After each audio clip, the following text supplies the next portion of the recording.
I just love the idea of hope, real hope. Now, hope, you might think is, well, just a coping mechanism for you, Nick.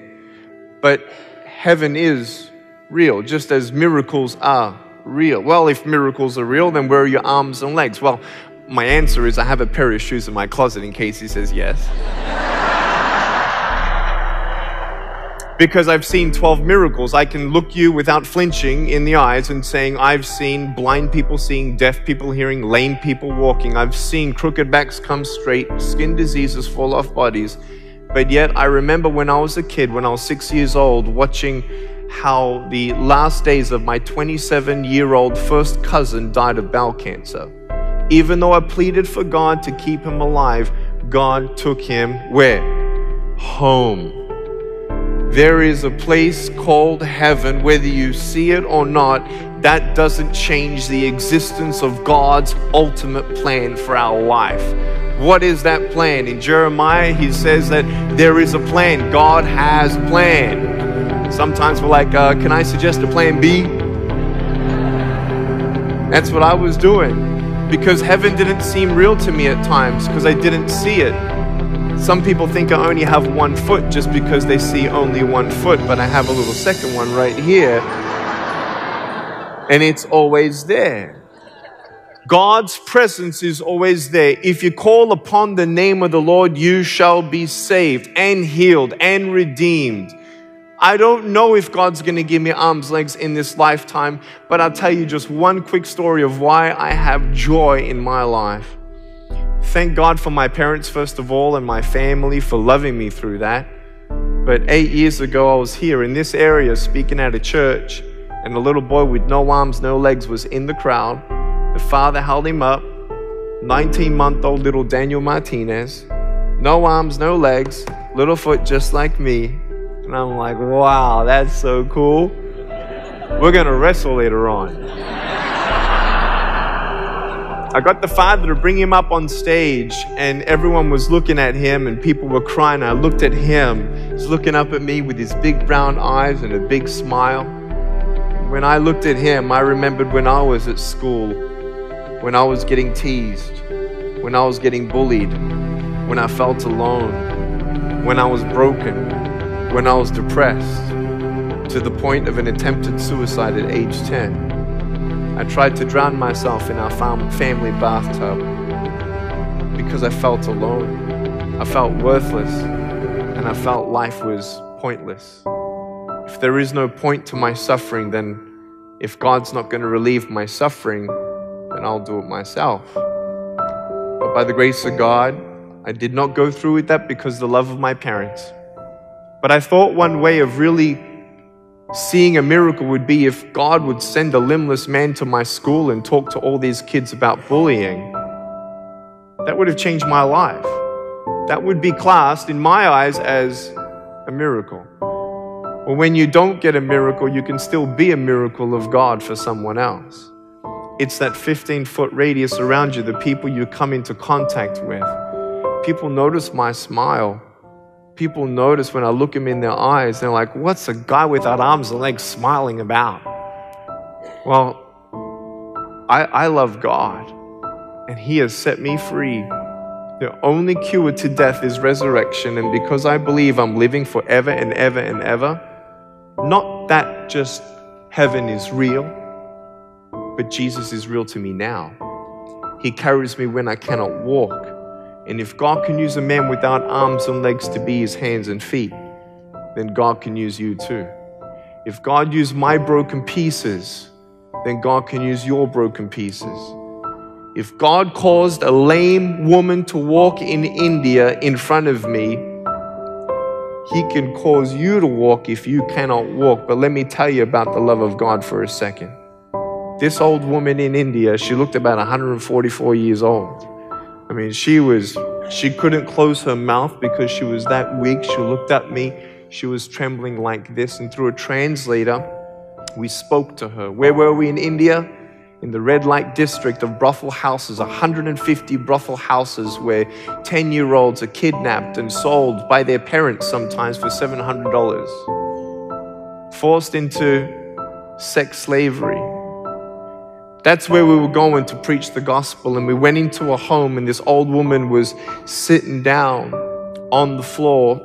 Her sister walks in and says, "Stop talking about your God. Stop talking about Jesus. Show me that he's real. Make this woman walk." She said, "I don't want to hear about your God. Let me see it." So I sort of took a step back, and I'm like, "Okay, God, you know that she's putting you on the spot here, not me, right? You know that you're not putting me on the spot. She's putting you on the spot. I just want you to get that here." So we prayed about it, prayed for her, prayed just right there and then with even a camera rolling. And the first time she tried to get up, she couldn't get up.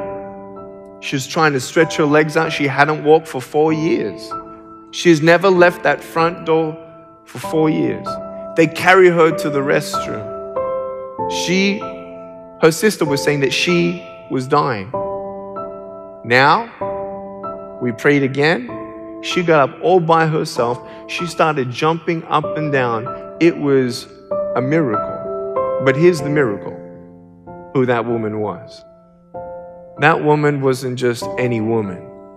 That woman was the one who started that whole red light district 45 years ago of organizing sex slavery, getting the pimps and the madams and the kidnappers, and ruining and destroying thousands and thousands of girls' lives. And God healed her. God pursued her. God pursues you every day, every breath. For as long as you are breathing, the door of mercy and grace is open to you. Adam and Eve, who had no belly button, by the way, were with God in the Garden of Eden. God wanted us as a family. For as long as Adam and Eve did not sin, that one sin, they would be with God forever. The fruit of the knowledge of good and evil.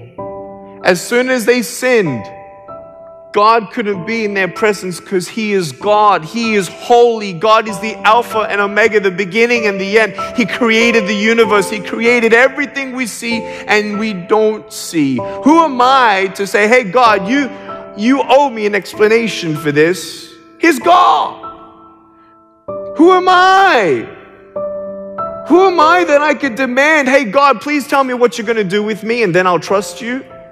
It's as foolish as me having a broken house and the best carpenter knocks on my door and I don't let him in because I want him to explain what he's about to do to fix me up. Jesus is the healer. He loves you. Don't deny Him into your heart just because you don't believe that you're not good enough for His love. That's the amazing thing about God's unconditional love. He pursues you. And when you hear His voice, don't harden your heart. Let Him in. I hardened my heart. I didn't think He could do miracles with my broken pieces. But man, you know, when I was a kid, I never thought I'd get married. I have a beautiful wife. Her name is Kanae. We have a little baby boy, nearly 18 months old. His name is Kiyoshi. He's already my height.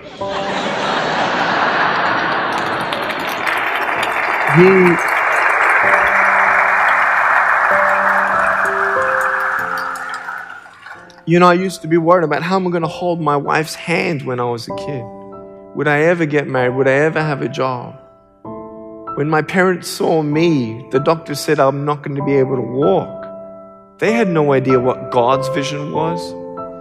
They were looking for hope, but they found it because they were looking in the right place. Jeremiah chapter 29 verse 13 says, "Then you will call upon me, come and pray to me, and I will listen to you. You will seek me and find me when you search for me with all your heart." That's verse 12 and 13. Beginning of 14, "I will be found by you, declares the Lord." I love what Rick Warren says. Who better to tell you what your purpose is than the one who made you? That makes sense to me. It doesn't make sense just to live for the sake of living and existing. But when I look at my life now, not just the blessings that I have, but even meeting that little boy with no arms and no legs, Imagine that day that we meet up in heaven and he runs to me with his legs and he hugs me with his new arms and I hug him with my arms and I'm standing on my legs. I can only imagine what will come out of our mouth. Glory to God, number one. God, you are good. And the second thing I think would be shared is Daniel saying, Nick, thank you for helping me believe that this place called heaven was real. See, you can't have faith that you can pray for a miracle. When your miracle doesn't come, still ask for God's vision. Search for God's vision in your life.